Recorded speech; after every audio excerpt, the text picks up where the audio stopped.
we put ourselves in a position where we should have a bad taste in our mouth for a couple days, but we've got this break now, and what I hope happens is that we take a little time to think about our situation, what we got as far as finishing off the season, and we need to make sure we have the recognition and the understanding that it has to be every night now. Coach Mike Yole talking about that heartbreaker of a loss last night. 4.6 seconds before the end of the game. The winning goal scored. With us now is Andy Strickland. How are you doing, Andy? I'm doing great, Jay. How are you? I'm very well. Was watching the game last night, kind of thinking, well, here we go into another overtime, get a little bonus hockey, and all of a sudden you started to get that feeling it was spending too much time in the blue zone, and sure enough, and you can't really blame Jake Allen. I think he was blocked by about 5 players as that puck wound its way through their legs and sticks. Yeah, I would agree. I think this is one time, Jay, that you're hoping for overtime, though, that it's not a situation where you're like, oh, man, we're going to have to sweat this out for another 5 minutes. We were just hoping to get there. You know, Florida was turning on the heat much of the third period. They threw 17 shots on goal in that third period. I thought Jake Allen, the Blues goaltender, was very, very good in the third period, made a bunch of saves, and like you said, he couldn't see the game winner from Vincent Trocheck, who's one of the more underrated players in the National Hockey League. He was an all-star for the Florida Panthers. And this Panthers team now, they go 5-0 on this road trip. This is the first time in their team history that they've swept California prior to coming to St. Louis, beating San Jose, Anaheim, and L.A. So they're feeling pretty good about themselves. You had Jaromir Jagr, who's out there, who's 45 years of age. I mean, he's older than Mike Yeo, the head coach. So, you know, it's hard to believe Jagr's that old. I remember when he came up as the number 1 pick with Pittsburgh. Exactly. I mean, it was back in 1990, and this guy's still doing it. You know, I had a chance to talk to him for a good 4 or 5 minutes yesterday morning and did a little piece. I was on Fox Sports Midwest talking to Jaromir Jagr, and it's just hard to believe how long he's been around, Jay. I mean, there are 8 players in the Blues lineup last night that weren't even born when Jagr played his first NHL game. So it goes to show you how long he's been around. Well, and for certain sports, like football, like hockey, that is so demanding on the body and it's so punishing, it's even more amazing. It's kind of like the George Foreman when he was boxing into it, almost to 50 years old, I think. Just unheard of. Yeah, you can pitch a knuckleball in baseball. You can play golf, but to put the skates on and get out there, that's rough. No, I would agree with you. And but it's interesting, talking to Jagr yesterday in terms of how he's able to do it, because we all know the game has changed. I mean, you go back and you watch highlights from the early 90s, late 90s, even early 2000s. The game has changed an awful lot, and I'm talking specifically of the era that Jaromir Jagr has played in. Of course, like we said, he came in 1990. And I think the game then was much more physically demanding on your body than it is now. I'm watching him last night. He'll spend a good 10, 15 seconds in front of the net.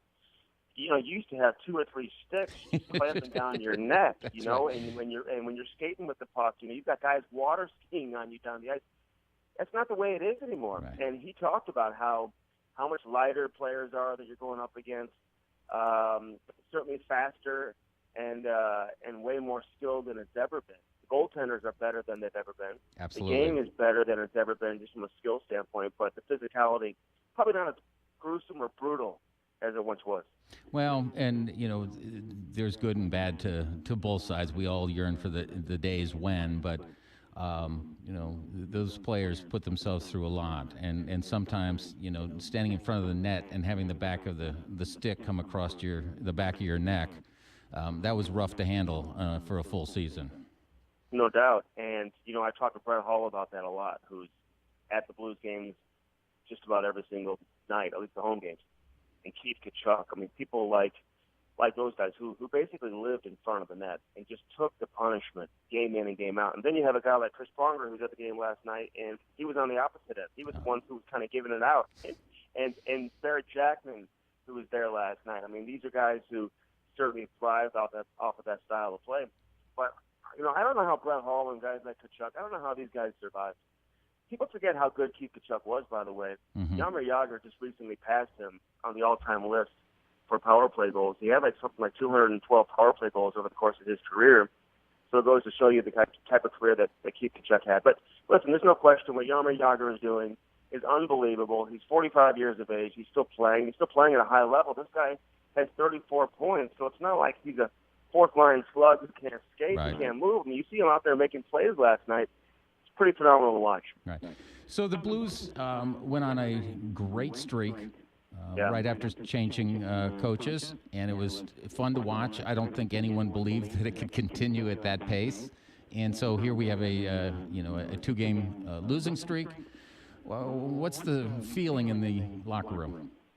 Well, I think it's a good question. I mean, listen, there's no doubt that they were, feeding off of the energy of having a new head coach. You look at other teams who have done that as well, like the Boston Bruins, how well they played since they fired their coach.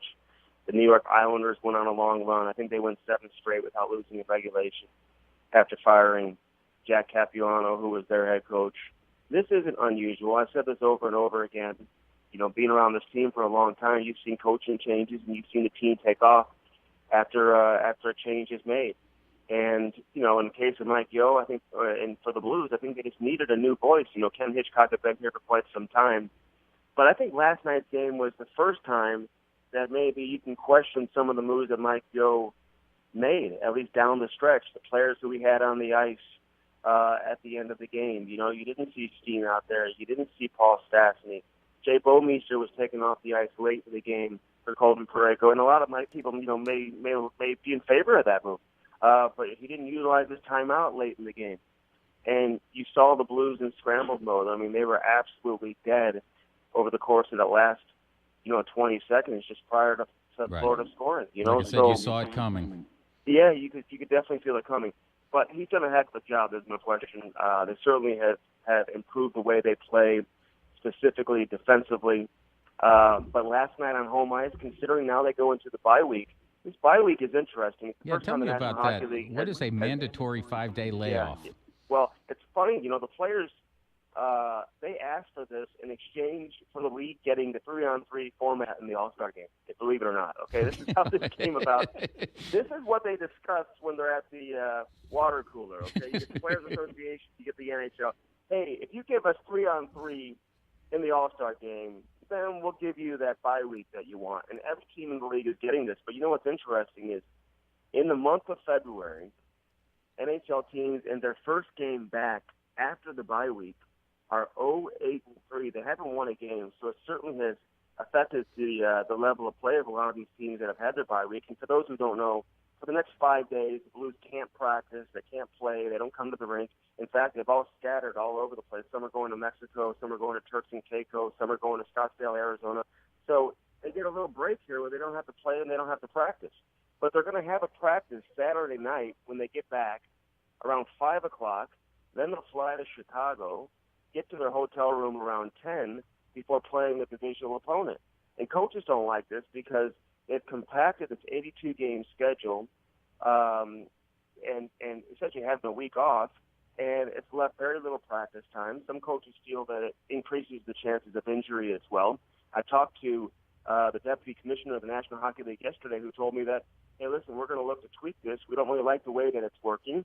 Doug Armstrong, the Blues GM, would like to see it tweaked as well because he doesn't feel that it's a real competitive balance when you're coming off a bye week and then all of a sudden playing a team that's been playing all week and practicing all week. So it's very interesting. Nonetheless, I don't hear too many players complaining about a 5-day break, though. No, I mean, they work hard, and a break, a bye week, probably for their physical and mental well-being, just personally is good. But you can see, you must develop a little bit of rust, and you get face a team that's been hot and hasn't had the bye week, and you're thrown back out there. They can catch you off guard.